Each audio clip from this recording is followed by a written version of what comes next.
Hey, what's up, guys? Tyler here with Secureteam. Over 400 ancient, unknown structures have been discovered in the middle of no man's land in Saudi Arabia, many of which have been found on top of volcanoes that are believed to date back thousands of years. So what you're seeing here are satellite images that were just discovered of these 400 or so mysterious stone structures, which archaeologists are calling gates, based off the loose resemblance they have to old-fashioned field gates. And most of them take this rectangular shape, as you're seeing in these photos, and we'll go through these photos one by one. It's very peculiar, the story behind these anomalous structures, because, most of them, the majority, are found in an area of Saudi Arabia, again, riddled with volcanoes, completely inhospitable to anybody, even today. And so they were found clustered around this volcanic region of a place called Harat Kabar. And as of right now, researchers have more questions than answers regarding what these structures were used for, who built them, how old they are, and the meaning behind them. The stone structures are all associated with these old lava domes, now inactive, but that were highly active during the construction of these stone gates. And how do they know that these things were built while the volcanoes were erupting and extremely active? Well, because some of the lava flows are actually going over top, with these domes having once ejected this basaltic lava, which flowed down the sides of the dome, creating these massive lava fields. And on top of the fields are roughly built and low stone walls, suggesting that they weren't used to retain cattle or something like that. In fact, many of the walls mimic an eye shape, while the others are rectangular. And they vary in sizes. The largest of the wall reach almost 1,700 feet long. Some of them can be seen built up the sides of these volcanic domes. And, they're wondering, could some sort of nomadic tribe, thousands of years ago, when these volcanoes were still erupting, built these, but that would have meant they would have had to scale the sides of these active volcanoes, building these things while they're exploding and ejecting lava. And it doesn't make sense. Add on that the fact that this is an extremely remote area. And some of these structures, in fact, they have found predate these volcanic flows. So some of them were created even before the volcanoes were active. And, they're completely stumped. Why were these ancient people of Saudi Arabia building gates, so-called gates, some people are calling them the gates of hell, on top of these volcanic fields in the remote desert? The research team that discovered them admits that with the current amount of evidence, it's hard to know for sure. The team found some other stone structures, including stone kites used to hunt animals and things that look like wheels. However, it's hard to fully piece together the story while being thousands of miles away and relying solely on this satellite imagery. And another thing is actually, why these gates actually cluster together like this is still unknown. This picture of the lava dome that has the gates on it was taken in the 1980s by Vic Camp. The taller lava dome behind it is called Jabal Abad, or White Mountain in Arabic. The lava domes are no longer active, although in the past, basalt lava poured from them.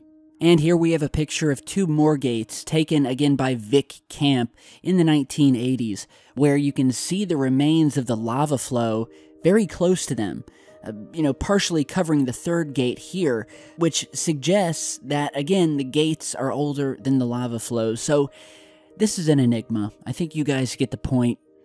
Some are saying that they could date back around 7,000 years or more, which is pretty crazy. The fact that they're still so visible. They're still, they're not buried, basically. And, for the life of me, I can't understand why they would build these near these massive volcanic vents, risking life and limb, it would seem, dodging these massive eruptions. So, you guys let me know what you think down below. In the last couple of videos, we've been, talking about a lot of discoveries found using this tool that we call Google Earth. There's a lot of cool stuff that you can find around Earth, and people are still discovering things, okay? Everything that, anything mysterious that's on Earth, a lot of it's still yet to have been found. And, we're talking about things on land, things down at the bottom of the ocean, and in space. I don't know if many of you know this, but Google Maps and Google Earth allows you to look around space, visit other planets, and in fact, in a news story, Google Maps is now letting you basically hunt for aliens on various planets and moons in a new addition to their software, which has been very exciting for space fans and anomaly hunters. Google Maps has now added a new feature that is showing many more of Earth's celestial neighbors, where you can now get online and not only explore Earth and the Moon and Mars, but Pluto, Mercury, Venus, and more. You can also visit some of the icy moons that are in orbit around Saturn and Jupiter. And so recently Google posted to their blog that they're revealing this new feature, saying that people could now visit all of these planets along with their moons.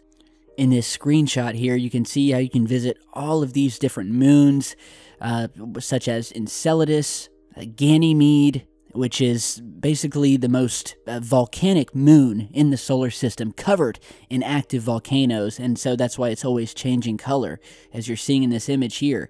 But you can visit all of them: Rhea, Europa, Mimas, all of these different places and moons, zoom down to the surface. And so that is going to be something really cool, especially for people like me who've been, long-time anomaly hunters. We found so many strange things on the moon and on Mars, and now we have a ton more to add to the list. And I'm sure, no doubt, many of you will be finding some cool stuff, and when you do, be sure to send it in. All right, so lastly today, pretty crazy story about a very famous and well-known lead singer, rock star, if you will, by the name of Billy Corgan. Many of you will remember him as the lead singer of the Smashing Pumpkins, who recently, while on the Howard Stern show, admitted that he had witnessed a person transforming into something that he said was, quote, not human. Which, in other words, you could call it a shapeshifter or perhaps an alien. And so Corgan, who was, again, appearing on the Howard Stern show, was talking when the topic of his appearance on the Alex Jones show came into question. And that is when Corgan made the revelation of his own paranormal experience that he had, saying that he didn't want to add to the conspiracy, but that he had also had some experience of his own that might come under that category. And he went on to say that he was embarrassed about the experience that he had, and he would not give away many of the details. But what he did say is that he saw a person transform into something that he could not explain. Corgan said that he would only say that he had seen someone once undergo a, quote, transformation that he couldn't explain. Stern asked him whether that person had transformed into something that was not human, and Corgan replied that yes, he had seen it happen. They asked him if maybe he was on something, during this time, and he said no, he was completely sober. Later going on to say that the other person had acknowledged that they had transformed, but Corgan refused to add any more details about what had occurred. And he said that he was being vague about the subject on purpose. So, yeah, he's not really saying that he saw an alien, an alien shapeshifter, which you guys can find a ton of stuff about here on YouTube. There's a huge group of people who believe in this phenomenon, this shape-shifting phenomenon that, believe that there are aliens walking among us, looking like humans, and that can shapeshift at will. And so he believes, Mr. Corgan believes that he saw something that cannot be explained by modern science. And although he was very vague, didn't give up too many details, didn't say it was an alien, but he pretty much did, by saying, well, it transformed into something that was not human. And so, what does that leave you guys thinking? Okay, if it's not human, and he's transforming or shape-shifting, what would have the ability to do that? I want to thank you guys for stopping by today. A lot of strange things being found and happening around our planet, on and off our planet, and we will continue reporting on them as they come in. So be sure to stay tuned, follow me on Facebook and Twitter if you haven't yet, and subscribe for future notifications, and I'll see you guys back in just a bit.